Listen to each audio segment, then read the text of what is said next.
Maybe 31. Welcome, guys. This is JLC TV Live.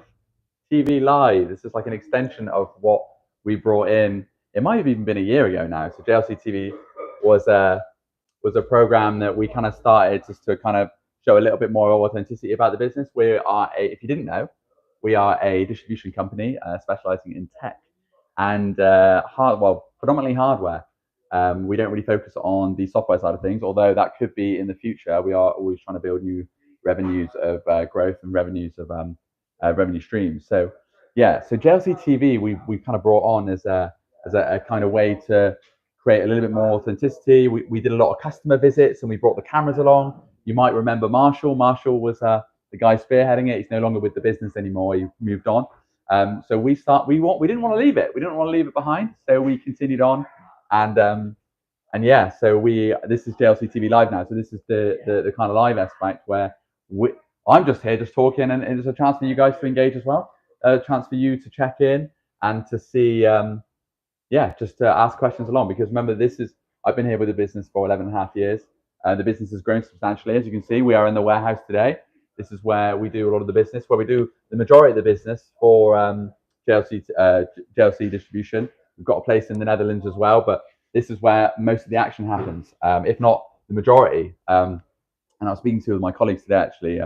We've got the Netherlands outfit, the European outfit, which is trying out a lot of new things, bringing on some new vendors as well. And when we first started the B2B side, what did we do? So we had Jammy Lizard that was doing the majority of the business, and that was the e-commerce side. And whilst the B2B was growing, we were trialing out new things because that wasn't the main focus of the business. The main focus of the business was e-commerce. So the B2B had time to kind of experiment and implement new things because that was just a new revenue stream. Now it's the entire business and there's too much riding on it. So the European side is now trialing new things, introducing new systems because they're not the main. Obviously, they're not bringing in the majority of the business. So they kind of have time and they've got the space and the maneuverability to try out these new things. So the European side is what the B2B side was back in 2015, 2016. And we're already seeing that grow now as well. And that's actually paying for itself. So shout out to Owen and the team as well. I always give you guys props. They're doing numbers out there. They're doing really well. Laura as well. She's implementing new systems as well. But guys, this is a chance for you to ask me questions or just check in. This happens every day, 1 p.m.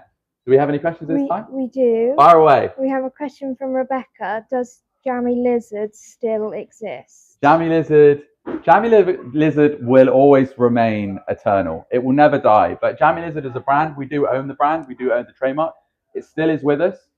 You'll probably see remnants of it around. JLC, Jammy Lizard, we still pay homage in many ways. So to answer the question, it still is around, but not as a brand. We might bring it back. Who knows? I quite like Jammy Lizard. Yeah, it's cute. Yeah, so I remember Jammy Lizard, I remember we changed from Jammy Lizard to JL Corporate to kind of signify the whole corporate B2B piece. But we thought it was a little bit too. We thought it didn't fit the enterprise, the B2B section that we were going. But now, actually, I think it does. I actually quite like it. We could bring it back. Who knows? We do have another question. Yeah, far away. From our number one, Kelly. Kelly, good to have you, Kelly. Thank you. What's the question? She says, "Do you still?" I wonder why she asks this. Do you still have staff from the Jammy Lizard days working for JLC now? We do. Is Kelly one? No. Oh, sorry, Kelly. I know. Kelly, I don't know. Kelly, no. Kelly definitely wasn't there in Jammy Lizard. I mean, the original Jammy Lizard squad are obviously myself. We've got Barry, I would say. Kelly was. She said, "Yes, I am." Are you sure? I feel like Kelly. Kelly, how long have you been here, Kelly? Yeah, Kelly, tell us more, Kelly. Jammy Lizard, Kelly. Are you sure? I'm so sorry. I'm so sorry. Yeah, no. I'm really sorry. Just because Jammy Lizard, I don't know. Correct. Oh my God. I'm so sorry, Kelly, if you were. She said, "Yes, I am." Yeah, still. Adamant. Okay. All right, Kelly, of course. 7 years is October. I don't think we were Jammy Lizard then. Oh, he's right. I don't know. We need some help, guys. No, okay. I'm really sorry. If you were, I'm really sorry, Kelly. Of course. We've got Kelly. We've got Barry, of course. Myself. Beek's 12 and a half years. James, of course, founded the company. I got Mandy potentially. I remember seeing a picture of Mandy, and it looked like it was really small, and it was in the car park. Yeah, so potentially Mandy. Yeah. Okay. Yeah. So we got a handful. Cat, of course. Cat. Our customer service rep and leader of that team. So Kat's been with us for the majority of the journey actually. So she's probably been here with probably coming up to 10 years. Kat, if you are watching, please do check in. She's just in there. But there's a lot of stuff that goes on there we can't film. But yeah, so that's a good question. I guess we do have a lot of core members. I guess we're kind of scattered throughout the business. Owen as well. Owen's been with us probably maybe 7 years now. So I know he wasn't part of Jammy Lizard. It was JL Corporate when Owen joined. But yeah, we've had many names over the years. So yeah, have you got any? Yeah. So Kelly said it was when you were in Portishead and I was here in Clevedon. Does that help? Yes, that does help massively. Of course, yeah. Because we were split. We were split at one point. So we were in a place called Portishead, named after the band. Lovely little seaside town here in Bristol. But it's a place called Portishead, very nice area, lovely. Like got a marina, got some boats, got all the nice bits, very nice. But we were situated there for a minute, and it was a small office. We moved around a lot. It was in this retail park. It was like one of those managed ones. So yeah, it was a lot more customer facing than this is. Yeah, this is kind of spewing from the seams. We're so full. So we will be moving soon. But we're, yeah, okay, Kelly, I'm so sorry. Kelly, but I guess I was in Portishead and you were in Cleveland. So the two businesses weren't yet merged. They were two different entities. I think, yeah, so Kelly, so obviously we're still doing the Jammy Lizard bit. So happy days. Great. We do have another question. Fire away. This is a bit of me. Okay. Rebecca says, what is your astrological star sign? Astrological star sign. What's your star sign? So Cancer. Yeah. Cancer. So July. Cancer. I thought I was a Leo for a minute. I thought I was Leo. Like I read Leos and what they were, and I always thought that I was more suited to Leo. But now as I've kind of grown, I feel like I'm more suited to Cancer. So now, what's yours? I'm an Aries. And what's that mean? So I'm a fire sign, and Cancer is a water sign. Fire and water. Yeah. Okay. And Rebecca, what's yours? Let us know what that is. When was Becky born? When were you born, Becky? Becky, tell us when yours. We could talk about Cancer. We could talk about star signs and how that happens. You're probably a good person to comment on that, aren't you? Yeah, I know a bit. Rebecca is a Gemini. Gemini. I don't know much about Gemini. She was born on the 21st of May. All right. Okay. Look, I guess we've got loads of star signs here, and we just shows that we can all work together as one, and work towards a goal. Yeah. So we've got a few things lined up for the show. Not too much. It just kind of goes off the cuff a lot, and they do rely a lot on the questions and input. So really appreciate the input, guys. And as well, if you can do some likes as well on the way, show support and any shape or form, and the subscribers as well are on just over 17,500 YouTube, JLC TV. So we're doing numbers there. Yeah, any support, that would be great. We've got Luke on the show. We're going to have a look at some products. Luke's going to join us. It was his birthday recently. Yeah, we're going to go have a look. Actually, on that note, we will go over. Shall we? Let's do it. Then. I pre-made my mushroom cordyceps coffee. Did you? Delicious. Yeah. We have 8 people watching and 4 likes. Oh, fantastic! Okay, guys, thank you so much. Look, here we are at the products table. It's very overflowing, guys. We are, and I know it does look like chaos here, right? But it is organized chaos. It is, and we're surrounded with stock. We are predominantly stock heavy here in the UK. A lot of our customers require to hold stock. We gotta move fast. Certainly with the guys. Certainly with the likes of Amazon and those competition, they're all stocking next day. So we are stocking here, and behind us as well over there is where all the magic happens, where the stocking. Where all the packing of the orders happens, where the QC, so quality control. It is a well-oiled machine here, and we're going to have a chat with Luke, who has been a big part of that as well. So what we've got here, let's talk about products. Luke, Luke, when you're ready, come out and join us. We'll go through some products together. Do you want a question in the meantime? Sure. What's a skill you've always wanted to learn? Or do I give this one to Luke? Yeah, we'll get on. Luke, maybe you can answer this one as well. A skill you've always wanted to learn. I'll let you jump, by the way. Thank you. It's almost that season as well, isn't it? It is jumper season. It is. It's coming early this year, isn't it? Me and Luke, we will. We play it like outfit bingo.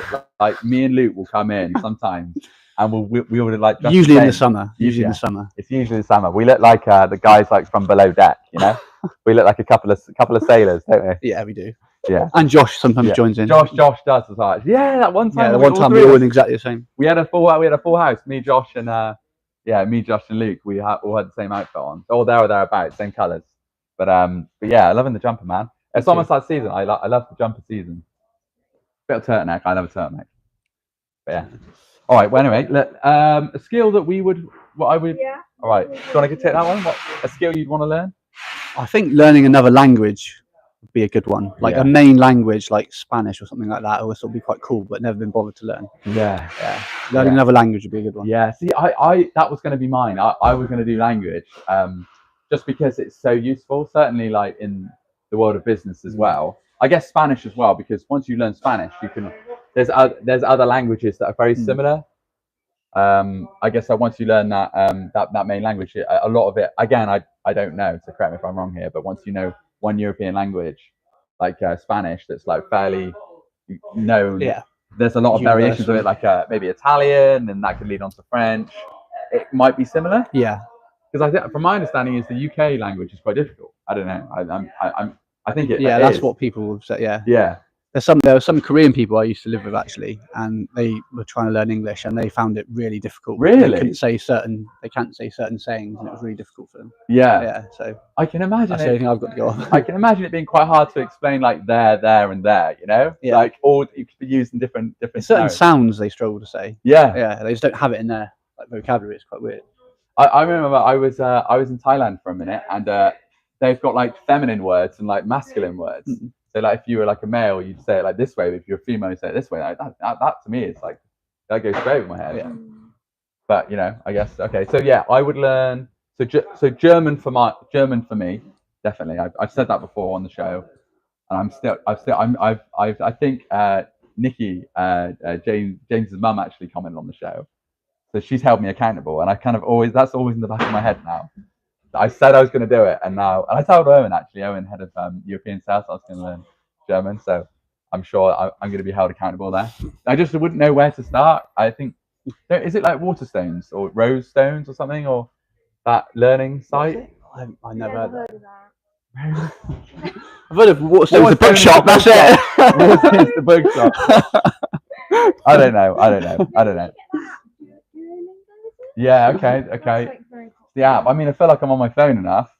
I've like downloaded this new game at the moment. It's like called Crowd Control. I could just replace that with learning a language, couldn't you? I guess just a few words a day would just be easier. I'm saying it, but I'm not doing it. So I guess my actions will speak louder than my words. How about you, Nat? What was one of your skills? What skill would I really want to learn? I feel like I would really enjoy singing, like being able to sing, or like play an instrument, or both. I don't know why. I just like being alone. Oh, nice. Playing drums or guitar. Nice. And singing, that would be fun. Yeah, entertainment. Yeah. Yeah. Like an actress, or That'd be fun. I feel like actors and actresses, like they're the best of us, aren't they? Yeah, I know what you mean. Because more often than not, the guys that make it to the top, like they have to do everything. They have to like be able to sing. They have to obviously be able to act, be able to maybe do a bit of theatre as well. So competitive as well. So many people want to do it. You have to be the best of the best to be able to do all those things. Yeah. So like, it's not just enough like having nice like headshots. Yeah. You know, you can imagine like Brad Pitt, like in the early days. I expect he probably had to do everything, like from dancing, singing, all of it, choreograph, like as well. Like just in case it wasn't just enough just to look the way that you are. Yeah. You have to like sing the theme tune, write the theme tune. There's a little Britain comment there, but yeah. And I feel like I'm digressing now, but I feel like astronauts are also similar. Astronauts could be similar. They're really the best of humankind, aren't they? I reckon they are, because being in a tiny little pod, like if something happens, like if most of us would absolutely lose it, they've got to be able to like, they've got to be crazy smart. They've got to be able to like, I guess like mechanically be like really in tune.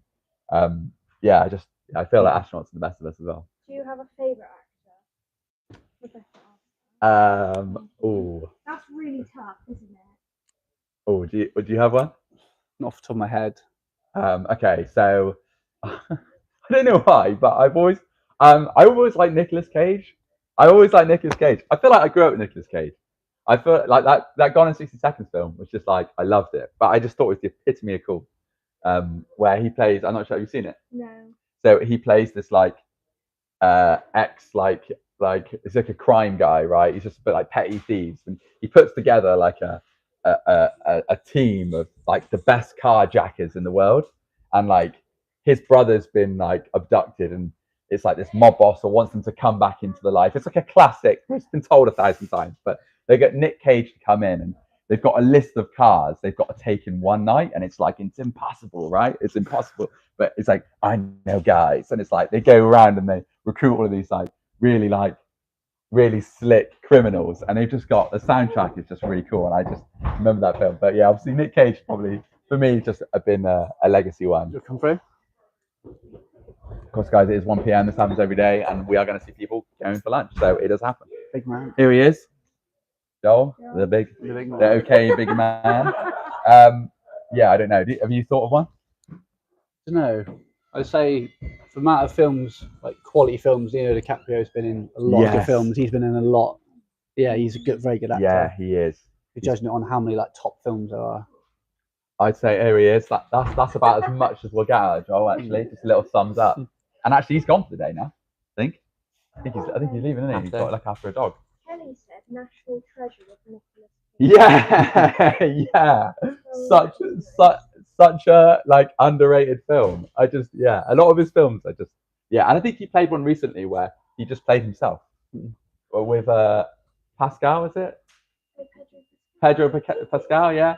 Where Nick Cage just plays himself. He's good in Face Off. Face Off is a quality film.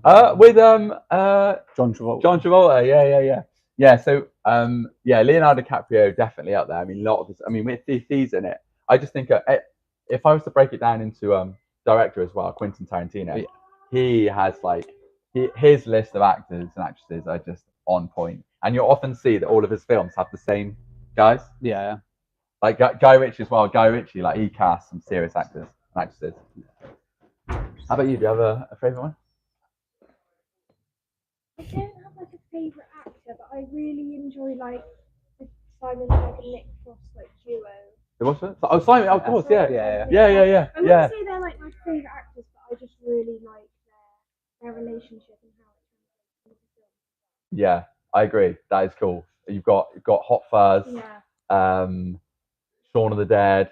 You've got Paul as well. I thought they were great in there. Great. Have you seen Paul? The Alien? No, I haven't seen No, that. you haven't seen it? The World's End. The World's End, when they go to the pub. Mm. Classic. Obviously got James Franco in that as well. He's got a little bit of James Franco was in. Was he the end of the world? I'm pretty sure. I don't know. I'm not sure. Yeah, when they go to the house party and then it's the end of the world. Oh, okay, that's a different one. Is it? Yeah, that's not World's End. I'm getting confused.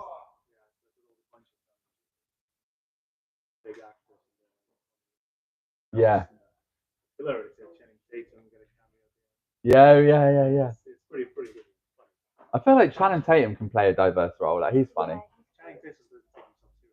Yeah. Just he will take a laugh on himself, like areas he might gain weight during pregnancy. Gain with her. Really? Nice, Feel isn't like it? he's really funny.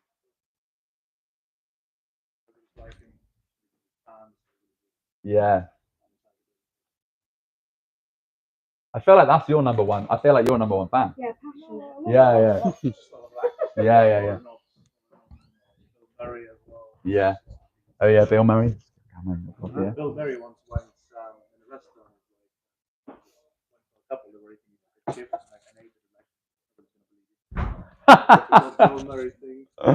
That is so funny. Yeah, no one would believe them. Yeah, Bill Murray ate my chip, and also what are you gonna do about it?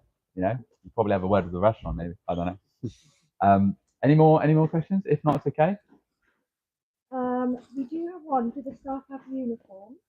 Do the staff have uniform? I feel like quite obvious. No, we don't. Although, It's a choice. yeah, We do provide it, Yeah, but we're pretty. Oh, Yeah, so we provide the uniform and we provide obviously safety shoes. Yeah, and all that yeah. kind of stuff. so yeah, So yeah, the, we do, but you have a choice. the warehouse have to wear Yeah, just so- when they're in the pack. yeah. When they're packing. yeah. So then obviously we do we do provide it. We've got jackets as well, JLC jackets. We wanted like we do actually when we go when we do customer visits, It's nice to be in uniform, so we do have the JLC black tops as well. I've seen as well like a lot of vendors and a lot of other like competitors as well. They do like they've got all like the merch and stuff, or maybe they sponsor. I mean, I think I've seen EPOS. EPOS do they sponsor Aston Martin. Oh, nice. So they've got like the Aston Martin F1. Yeah, it's so cool. Nice. It's so cool. We're not there yet. One day, yeah, one We're day. we're not there yet. I think, you know, actually, once upon a time, we got approached by. This is cool. So back when we were in Portishead as Jammy Lizard, we got approached by an F3 team, and they basically like made they kitted out what the F3 car would look like if it's patterned out with Jammy Lizard. And I remember we were gonna move forward with it, and they gave us the price, and it was like an eye-watering like 70 grand, I think it was. It was a tough sell, and at the time, obviously we're on Amazon, so it wasn't like we were going to get any more exposure than we already have. Like being on Amazon, it's like you don't own your customers, so being able to influence them in that way through F3, I just don't think it was. But an interesting concept, nonetheless. But that's fine. Who's that question from, by the way? Rebecca. All right. Rebecca's normally behind the camera as well, but she's not today, so I hope you're feeling better, Rebecca. We've got Natalie stepped in, thank you. So right, what we got here, we got some IP68 cases. What do you know about the IP68 case? Do you know anything about it? We'll test your product knowledge now, Luke. Product knowledge isn't great on that, to be fair. Waterproof. Yeah. You read that here though, didn't you? No, I didn't know that. Oh, you didn't know I didn't know okay. that already. All right. Yeah, not too detailed. That's fine. Well, IP68 case. It was a case that came to us obviously by its waterproof aspect, which was attractive to a lot of our customers. But actually, turns out this case is really good within NHS environment. So a lot of the NHS environment, and a lot of other environments that are quite, I guess, what's the word here? I guess like very focused on like very top high quality of hygiene. Yeah. So like I'm sure there's a word for it.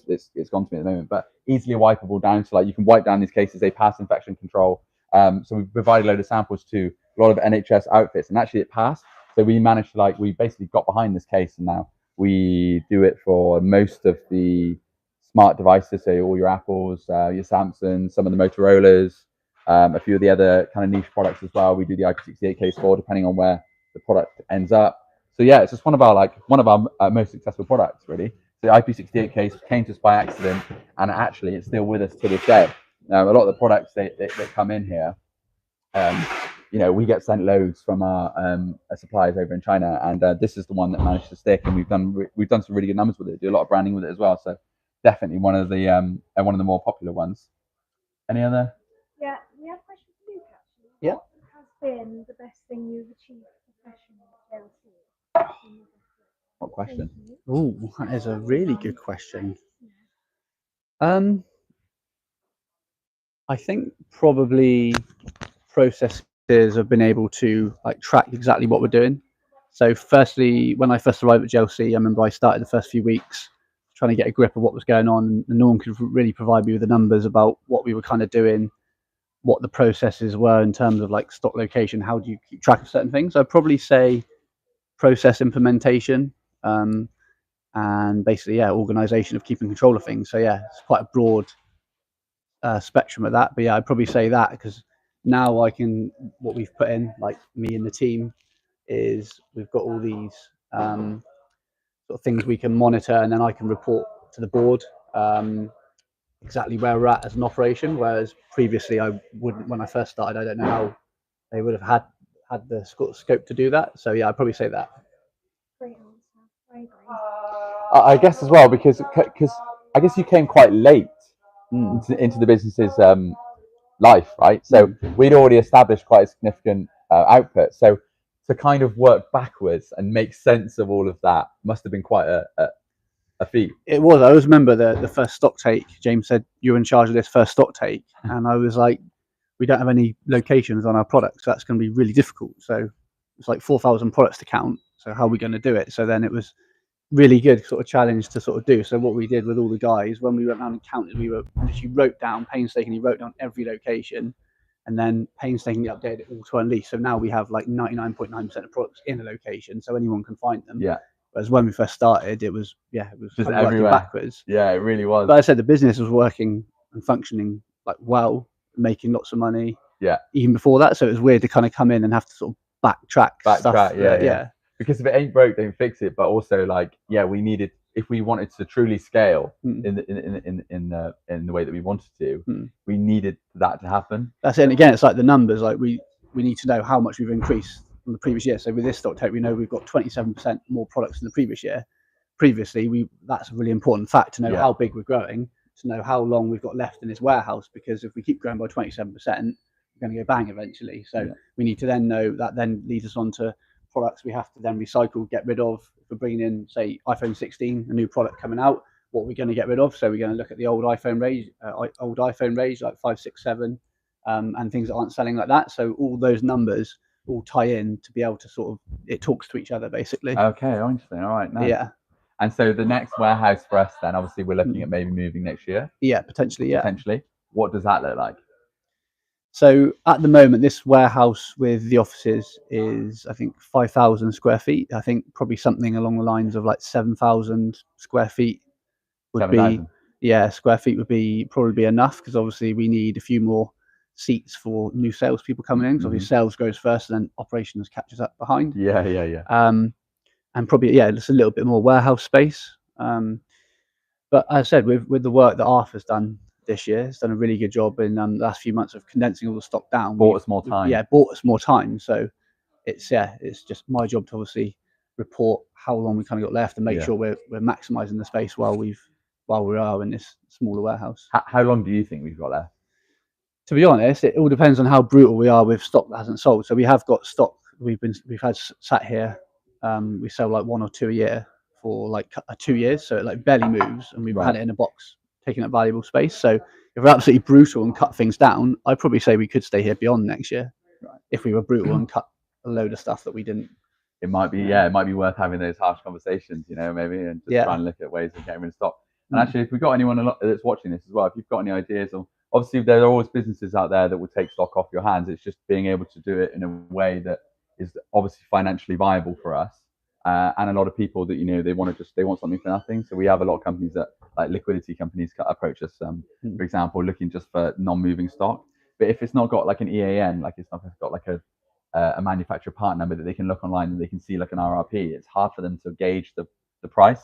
That's it. And a lot of people, I've reached out to a lot of people to try and sell some of our old stock, and they all say yes, we're interested. And then when you actually say it, they're like, oh no, we want X amount of quantity of that, and we might have like 40 or 50 just taking that, and they don't want those small quantities. So I guess now we have, at least we can give them numbers, at least of what it is. But whereas before, like, we just had stock that, for example, a customer wanted, like, I don't know, they maybe wanted one of these, but for the iPhone 6 at the time, and maybe we needed to reach an MOQ, so we ordered more in, and it just so happens that we and it's still here now, so it's tough for us to kind of express what that value of that product is. That's it. And we've had things with sea freight as well. We've had certain products that were ordered in bulk, and then like a new one come out just after it. Which obviously you learn as you go. And this was like, I think 3 or 4 years ago that sea freight come in.